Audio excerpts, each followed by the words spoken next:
والعاقبۃ للمتقین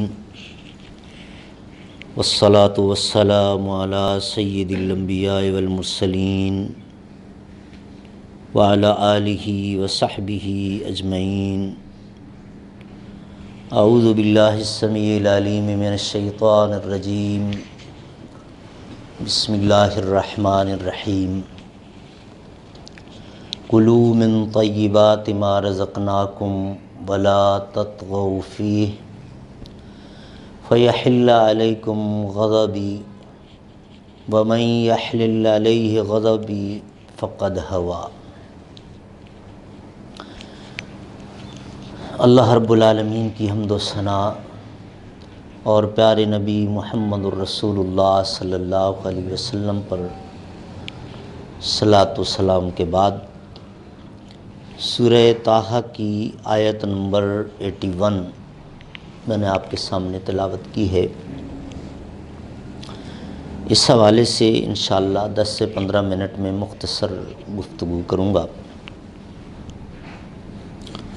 پروردگار عالم نے ارشاد فرمایا، کلوا من طیبات ما رزقناکم، وہ پاکیزہ چیزیں کھاؤ جو ہم نے تمہیں عطا کی ہیں، ولا تطغوا فیہ، اور اس میں حد سے تجاوز نہ کرو، لمٹ کو کراس نہ کرو، فیحل علیکم غضبی، اگر تم نے ہمارا یہ قانون فالو نہ کیا تو تم پر میرا غضب آئے گا، وَمَن يَحْلِلْ عَلَيْهِ غَضَبِي، جس پر میرا غضب آ گیا، فقد ہویٰ، وہ نہیں بچے گا، وہ تباہ ہو جائے گا۔ چند پوائنٹس ہیں رب العالمین نے ہمیں ٹیسٹ کرنے کے لیے کچھ چیزیں حلال کر دیں، کچھ حرام کر دیں۔ اگر وہ چاہتا تو سب کچھ حلال کر دیتا، کوئی پابندی نہ ہوتی، وہ کر سکتا تھا۔ تو ہم بھی چائنیز کی طرح اور دوسری قوموں کی طرح بہت کچھ کھا پی رہے ہوتے ہیں، جو اس وقت ہم دیکھ کر بھی کراہت محسوس کرتے ہیں، وہ ہم کھا پی رہے ہوتے ہیں۔ اللہ نے صرف ہمیں ٹیسٹ کرنے کے لیے ایک لسٹ دی ہے، اے اور ایک ہے بی۔ اب جو اصول بتایا ہے کہ ولا تطغوا فیہ، اس میں لمٹ کو کراس نہ کرنا۔ یہ لمٹ کو کراس کرنا کیا ہے؟ 3-4 نقطے اس کے زیر بحث آتے ہیں، وہ آپ سن لیجئے اختصار کے ساتھ۔ سب سے پہلا نقطہ تو یہ ہے کہ آپ لسٹ اے سے لسٹ بی کی طرف نہیں جائیں گے، لسٹ اے میں رہیں گے۔ اچھا جی، اب خواہشات ہوتی ہیں، انسان کی تمنائیں ہوتی ہیں، شیطان کے وساوس بھی ہوتے ہیں، بہکاتا ہے۔ مجھے ڈی ایچ اے میں مکان چاہیے، دل چاہتا ہے، کوئی حرج نہیں ہے۔ اگر جو لیگل ریسورسز ہیں میری، جائز ذرائع ہیں، قوم کا پیسہ نہ ہو، چیٹنگ نہ ہو، فراڈ نہ ہو، رشوت نہ ہو، دھوکہ نہ ہو، حلال کمائی ہے، مل سکتا ہے، جی بسم اللہ۔ اور اگر نہیں مل سکتا جائز ذرائع سے، تو پھر یہ ڈی ایچ اے کچھ بھی نہیں ہے۔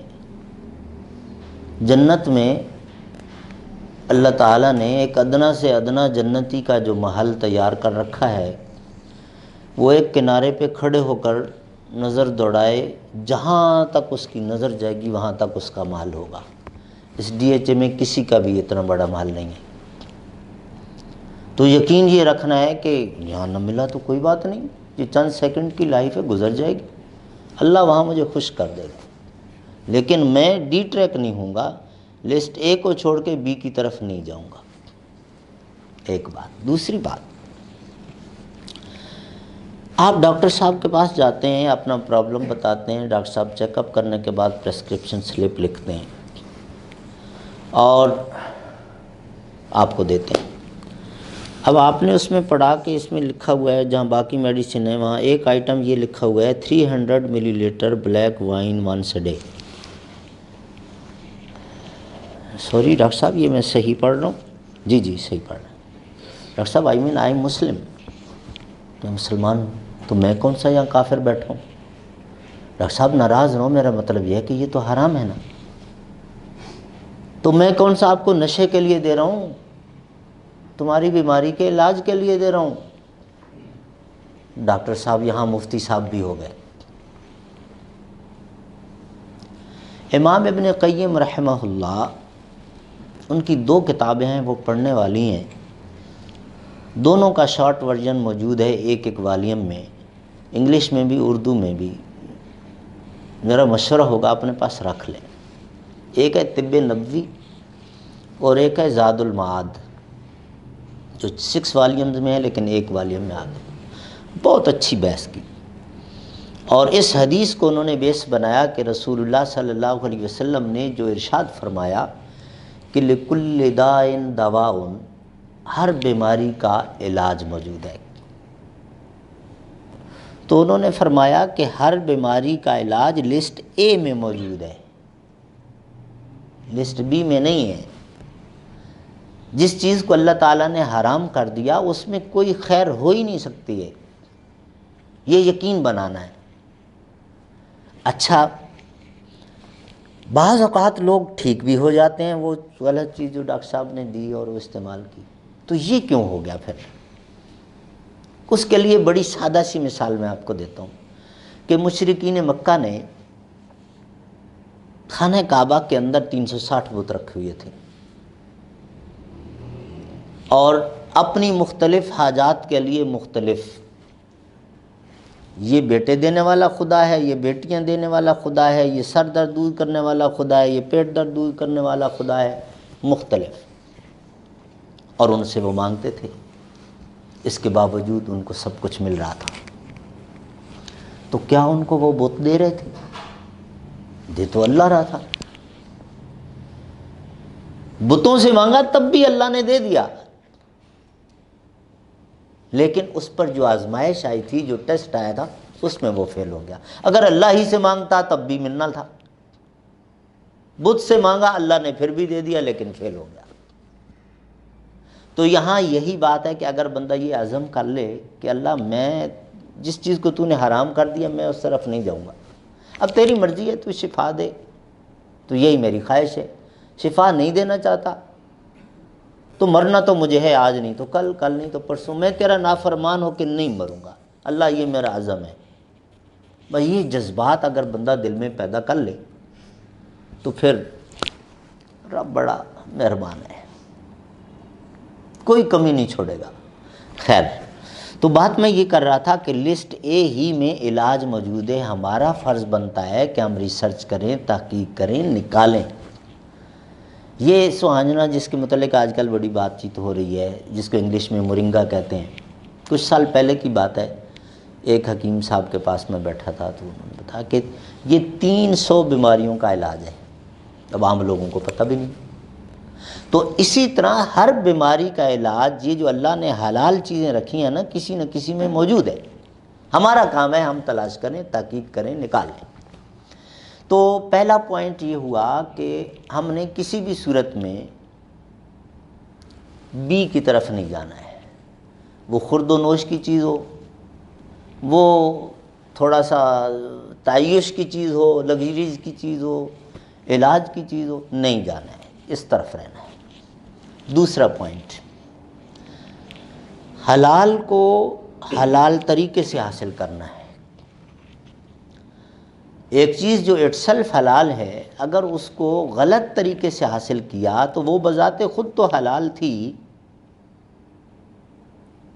ذریعہ جب غلط استعمال کیا تو حرام ہو گئی۔ مردوں کے لیے اللہ تعالیٰ نے پیور گولڈ اور پیور ریشم دنیا میں حرام کیا ہے، جنت میں اللہ پہنائے گا۔ اب یہ کاٹن اور یہ دوسرے کپڑے یہ جائز ہیں، لیکن اگر یہ کپڑا میں چوری کے پیسے سے، رشوت کے پیسے سے، فراڈ کر کے، چھین کر، غلط طریقے سے حاصل کرتا ہوں تو بذات خود یہ حلال تھا، لیکن میں نے اس کو غلط طریقے سے حاصل کیا تو یہ میرے لیے حرام ہو گیا۔ اچھا جی، خرد و نوش پر بھی ایک پوائنٹ ڈسکس کر لیتے ہیں۔ گوٹ اور شیپ حلال ہے، پگ حرام ہے۔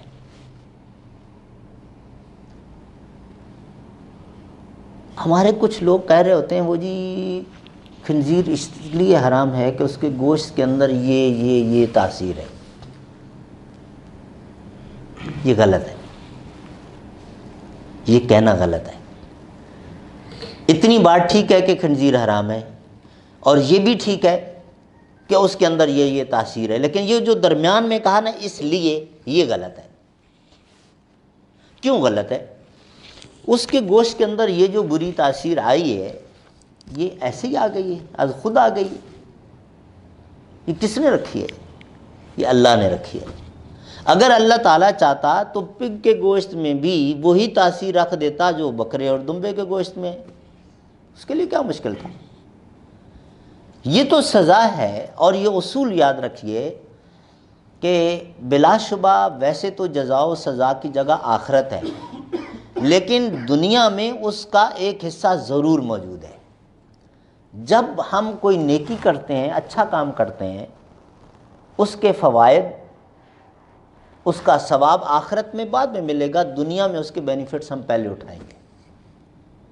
اس کے برعکس اگر جائیں گے، غلط کام کریں گے تو اس کی سزا آخرت میں بعد میں ہوگی، دنیا میں اس کے سائیڈ ایفیکٹس پہلے ہوگے۔ تو یہ ان لوگوں کے لیے جو ایمان نہیں لائے کہ ٹھیک ہے آخرت میں سزا تو بعد میں ہوگی، دنیا میں ہی اس کی سزا تم یہ بھگتو گے کہ اس کے اندر یہ سائیڈ ایفیکٹس ہیں جو تمہیں لگ جائیں گے۔ تو یہ نہ کہنا کہ اس لیے حرام ہے کہ اس کے اندر یہ تاثیر ہے۔ ہم اس کو حرام مانتے ہیں، صرف اس لیے مانتے ہیں کہ میرے رب نے اس کو حرام کر دیا، بس۔ اب بکرا دمبا حلال ہے، لیکن اس کا طریقہ کار دیا کہ قبلہ رخ لٹاؤ، اللہ کا نام لو، ذبح کرو، گوشت بنا کے کھاؤ۔ اگر زندہ کا کوئی پیس کاٹ کے اس کو کھانا چاہے، حرام ہے۔ اور یہ عرب کے معاشرے میں تھا، وہ لوگ یہ ظلم کرتے تھے۔ اونٹ کا جو کوہان ہوتا ہے نا، اٹھا ہوا جو پیس ہوتا ہے سینٹر میں، زندہ اونٹ کا اوپر سے کاٹ کے فرائی کر کے کھا جاتے تھے۔ دوسری بات کہ اللہ کا نام لے کر ذبح کرنا ہے۔ اگر اللہ کے علاوہ کسی اور کا نام لے کر ذبح کیا، یہ جانور تو حلال تھا لیکن غلط طریقے سے اس کو ذبح کیا تو حرام ہو گیا، اللہ کے نام پر ذبح کیا ہوا ہو۔ اچھا، اب تیسرا پوائنٹ آتا ہے، وَلَا تَطْغَوْا فِيهِ، کہ حد سے تجاوز نہ کرو، ڈونٹ کراس دا لمٹ۔ اب اس وقت چونکہ شکار زیادہ کیا جاتا تھا تو شکار کے احکام آپ کو ملیں گے، اس آیت کی تفسیر جب آپ پڑھیں گے تو مفسرین کرام اس کا ذکر کریں گے کہ جی آپ باہر گئے شکار کرنے کے لیے، آپ لوگ 4 آدمی ہو اور 2 کبوتر آپ کھانا چاہتے ہیں، آپ کو 8 چاہیے، تو آپ صرف 8 گراؤ، 8 پکڑو، 10 نہ پکڑو، 16 نہ پکڑو۔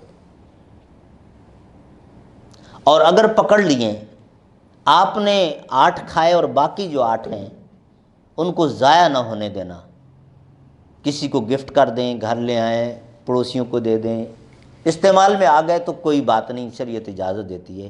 لیکن اگر آپ نے گرائے، مارے اور ایسے پھینک کے آ گئے تو یہاں آپ پکڑے گئے۔ ایک تو یہ وہ مثال دیتے ہیں۔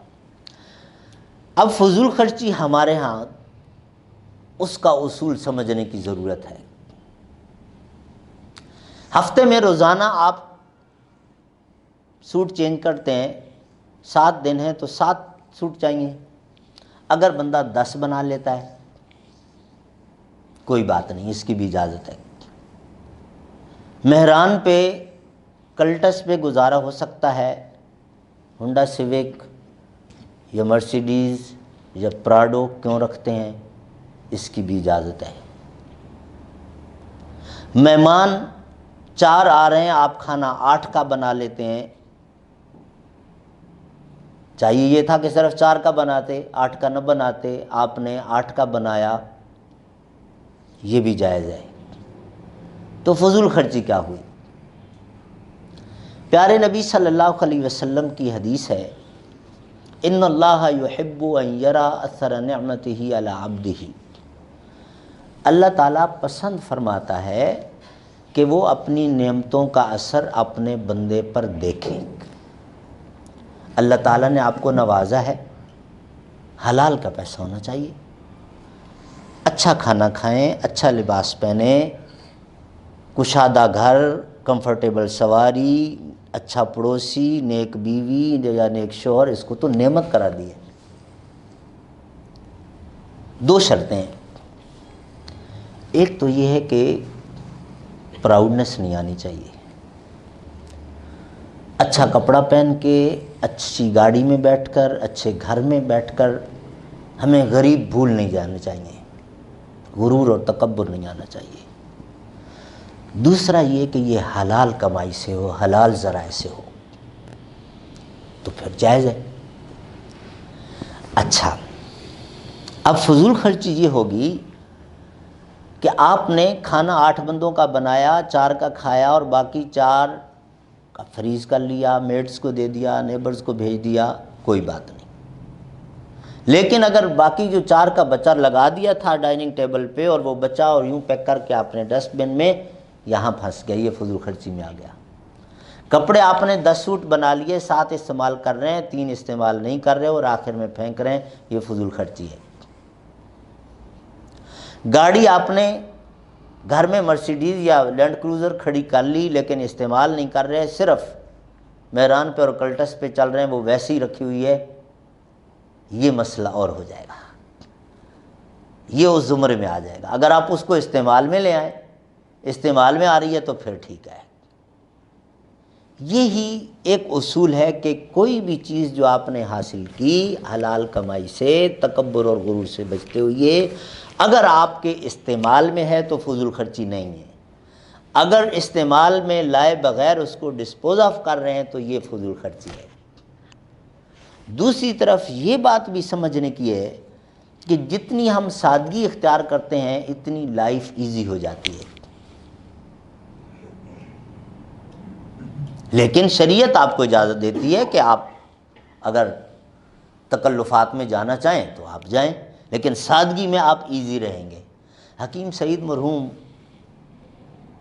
ارلی 80s میں ان کا ایک انٹرویو چھپا تھا، میں نے اس وقت پڑھا تھا، تو اینکر نے ان سے کہا کہ ہم نے آپ کو ہمیشہ وائٹ ڈریس میں دیکھا ہے، تو آپ یہ کلر پہنتے ہی نہیں ہیں؟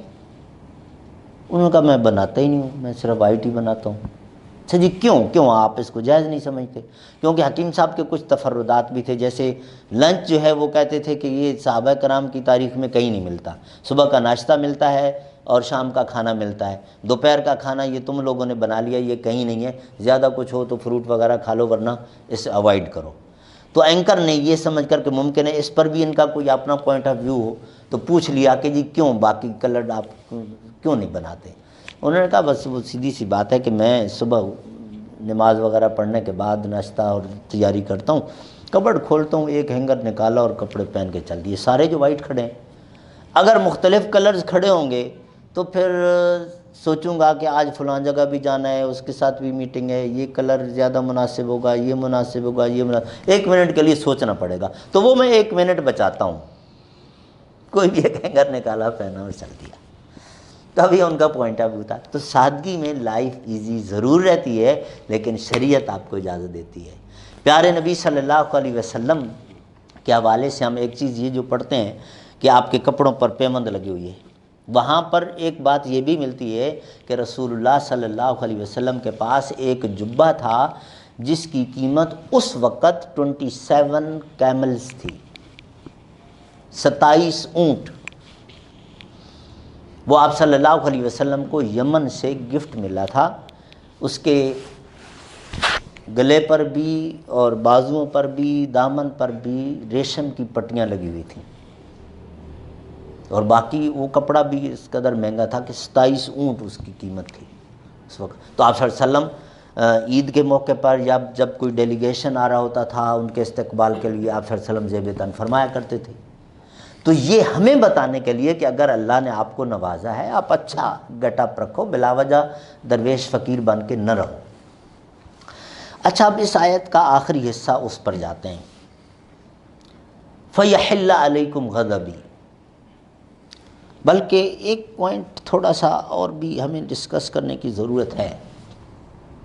میں این ای ڈی یونیورسٹی میں جاب کرتا ہوں، اس کی آفیشیل ٹائمنگ ہے 8:30 to 4:30،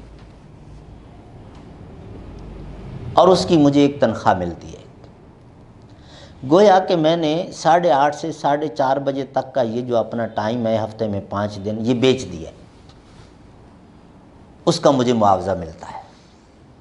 اب اگر میں ڈنڈی مارتا ہوں 8:30 کی بجائے 9 بجے، 9:30 بجے جا رہا ہوں، شام کو 4:30 بجے آفس چھوڑنے کی بجائے 4 بجے، 3:45 بجے، اس سے پہلے بغیر اپنے باس کے پرمیشن کے، اجازت کے نکل آتا ہوں کہ جی کوئی نہیں پوچھتا، کوئی سب چل رہا ہے۔ اب بڑی آسانی کے ساتھ میں نے اپنی روزی میں حرام کو شامل کر لیا۔ یہ ہو رہا ہوتا ہے۔ باس وہ بھی انسان ہے، اس کو بھی پتہ ہے کہ انسان کے ساتھ ضروریات ہیں، مسائل ہیں۔ اگر پراپر وے میں بندہ چھٹی لے کر شارٹ لیو لینا چاہتا ہے، پورے دن کی چھٹی کرنا چاہتا ہے، مزید کچھ دن کی، تو وہ اس کے لیے حلال ہوگا۔ ڈنڈی مارے گا یا پھر آفس ٹائم میں بیٹھا ہے، جس آرگنائزیشن سے سیلری اٹھا رہا ہے، تنخواہ لے رہا ہے، اس کا کام کرنے کی بجائے کسی اور کا کام کر رہا ہے، کچھ اور کر رہا ہے۔ یہ بڑی چھوٹی چھوٹی چیزیں ہیں جن کا ہم خیال نہیں کر رہے ہوتے۔ اچھا، دکانداری میں کپڑے ہی کی چلیں بات کر لیتے ہیں، آپ کا تو یہ کام نہیں ہے کپڑے کا، آپ دوسرے آئٹمز بیچتے ہیں۔ اب آپ نے کہا کہ جی میں 1000 میں دوں گا، کسٹمر کہتا ہے جی 800 روپے لے لیں۔ 800 میں تو ہم نے خریدا نہیں ہے، آپ کو کیسے 800 میں دے دیں؟ اور غلط بیانی ہو رہی ہوتی ہے، حالانکہ آپ نے 700 میں خریدا ہوا ہے۔ اب آپ کو کس نے مجبور کیا کہ آپ اس کو قیمت خرید بتائیں؟ نہ بتائیں، چھپا لیں کہ بھائی میں نے جتنے میں بھی لیا میں اتنے میں بیچ سکتا ہوں، آپ کو اگر چاہیے تو۔ جب آپ قیمت خرید بتانے لگ جاتے ہیں اور وہ غلط بیان کر رہے ہو تو یہاں آپ پھنس گئے، آپ نے حلال کمائی میں حرام کو آپ نے شامل کر لیا۔ اسی طرح بے شمار چیزیں آتی ہیں ڈیلی لائف میں جو ہمیں مطلب شیطان کے بہکاوے ہوتے ہیں، اور ہم ان کو ایزی لے رہے ہوتے ہیں، اور اس میں ہماری کمائی میں حرام شامل ہو رہا ہوتا ہے۔ اور جب حرام شامل ہو جاتا ہے تو پھر اس کی جو سزا ہے، مختلف احادیث بھی ہیں، ہمارے مشاہدات بھی ہیں۔ اللہ تعالیٰ نے اس آیت میں ارشاد فرمایا تم پر میرا غضب آئے گا، اور میرا غضب آ گیا تو پھر نہیں بچو گے، تمہیں کون بچائے گا؟ اب وہ غضب جو ہے آخرت میں تو بعد کی بات ہے نا، دنیا جو بھگت رہی ہے اس میں بہت ساری چیزیں ہیں، بہت ساری چیزیں ہیں۔ نمبر 1 تو یہ ہے کہ اس بندے کو جو مینٹل پیس ہے اور انر سیٹسفیکشن ہے وہ اس کو نہیں ملتی ہے، حرام کھانے والے کو وہ اس کو نہیں ملتی ہے۔ اور یہ اتنی بڑی سزا ہے، اتنی بڑی سزا ہے، اگر بندہ سوچے، اور اللہ نہ کرے کوئی اس میں مبتلا ہو گیا تو اس سے پوچھئے گا کہ یہ کتنی بڑی سزا ہے۔ جب اندر ایک آگ جل رہی ہوگی، بے چینی اور خلفشار ہوگی، اس کی بہت بری حالت ہو جائے گی۔ اس کے علاوہ اللہ تعالیٰ روزی دے سکتا ہے تو واپس نہیں لے سکتا، وہ واپس بھی لے سکتا ہے۔ اور انسان اتنا کمزور ہے کہ نیچے سے اوپر تو وہ بڑا انجوائے کرتے ہوئے چلا جاتا ہے، اوپر سے نیچے آنا پڑے نا تو پھر ایڈجسٹمنٹ ہی اس کا مسئلہ بن جاتا ہے۔ یہ بھی چھوٹی سزا نہیں ہے، یہ بھی بڑی سزا ہے۔ اس کے علاوہ اولاد کی طرف سے پریشانیاں ملتی ہیں، اور ایک بڑی سزا نبی کریم صلی اللہ علیہ وسلم کی وہ حدیث ہے جس میں پوری تفصیل بیان کی، میں اس کو شارٹ کرتا ہوں، آخری حصہ صرف بیان کرتا ہوں، ٹائم زیادہ ہو گیا آپ کے درس کا۔ جس سٹارٹ کیا ان اللہ طیب ولا یقبل الا طیبا، اللہ تعالیٰ پاک ہے، صرف پاک چیزیں ہی قبول کرے گا۔ اب اس میں بندہ چیریٹی کرنا چاہتا ہے، صدقہ خیرات کرنا چاہتا ہے، اور پیسہ حرام کا ہے، انٹرسٹ کا پیسہ ہے، رشوت کا پیسہ ہے، فراڈ کا پیسہ ہے، ٹھیک ہے ان کی ضرورت پوری ہو جائے گی لیکن آپ کو ثواب نہیں ملے گا کیونکہ پیسہ غلط ہے۔ اسی حدیث میں بیان فرمایا کہ اللہ نے جو حکم اپنے ایمان والے بندوں کو دیے نا، وہ حکم اللہ نے پہلے اپنے رسولوں کو دیے۔ کوئی بندہ یہ نہ کہے کہ ہمارے لیے تو اتنی پابندیاں اور رسولوں کو مزے کروائے، ایسا نہیں ہے۔ ہم 5 نمازیں پڑھ کے بڑا پتہ نہیں احسان کر رہے ہوتے ہیں، نبی 7 نمازیں پڑھتے تھے، تہجد بھی، اشراق بھی۔ ہم صرف رمضان کے 29 یا 30 روزے، اور وہ ویکلی، منڈے اور تھرسڈے۔ تو پہلے ان کو حلال کا حکم دیا، یا ایھا الرسل کلوا من الطیبات واعملوا صالحا۔ اس کے بعد حکم دیا ایمان والوں کو، یا ایھا الذین آمنوا، یہ جو آیت میں نے آپ کے سامنے پڑھی تھی۔ اس حدیث میں جو آخری حصہ ہے، بس وہ بیان کر کے ختم کرتا ہوں کہ نبی صلی اللہ علیہ وسلم نے فرمایا، یطیل السفر اشعث اغبر یمد یدیہ الی السماء یا رب یا رب یا رب، ومطعمہ حرام ومشربہ حرام وملبسہ حرام وغذی بالحرام فأنی یستجاب لذلک۔ ایک بندہ دور سے سفر کر کے مسجد آتا ہے، بال بکھر گئے، ڈسٹ پڑ گیا، مسجد پہنچا، عبادت کی، ہاتھ پھیلا پھیلا کے دعائیں مانگتا ہے، اللہ یہ دے دے، اللہ یہ دے دے، اللہ اس پریشانی سے بچا لے، اللہ یہ، اپنی خواہشات، اپنی تمنائیں اللہ کے سامنے رکھتا ہے، جبکہ اس کا کھانا حرام کا۔ اب ضروری نہیں کہ پگ کھایا ہو، مٹن ہی کھایا ہو، لیکن حرام طریقے سے کمایا ہوا کھایا ہو۔ اسی طرح وہ مشربہ حرام، ضروری نہیں کہ وائن پیا ہو، روح افزا پیا ہو، لیکن غلط طریقے سے حاصل کر کے۔ وملبسہ حرام، اس کا لباس حرام کا، ضروری نہیں کہ پیور ریشم پہنا ہو، کاٹن ہی پہنی ہے، لیکن غلط طریقے سے حاصل کر کے۔ وغذی بالحرام، حرام ہی سے پلا پوسا۔ فأنی یستجاب لذلک، اس کی دعا اللہ کیوں سنے گا؟ اب یہ دیکھیں یہ کتنا بڑا لاس ہے، کتنا بڑا نقصان ہے۔ ہم عبادتیں کر رہے ہوں، 5 فرض نمازیں بھی، رات کو تہجد بھی پڑھ رہے ہوں، اور ہماری روزی میں حرام شامل ہو، تو اللہ دعائیں نہیں سنے گا، اللہ دعا ہی قبول نہیں کرے گا۔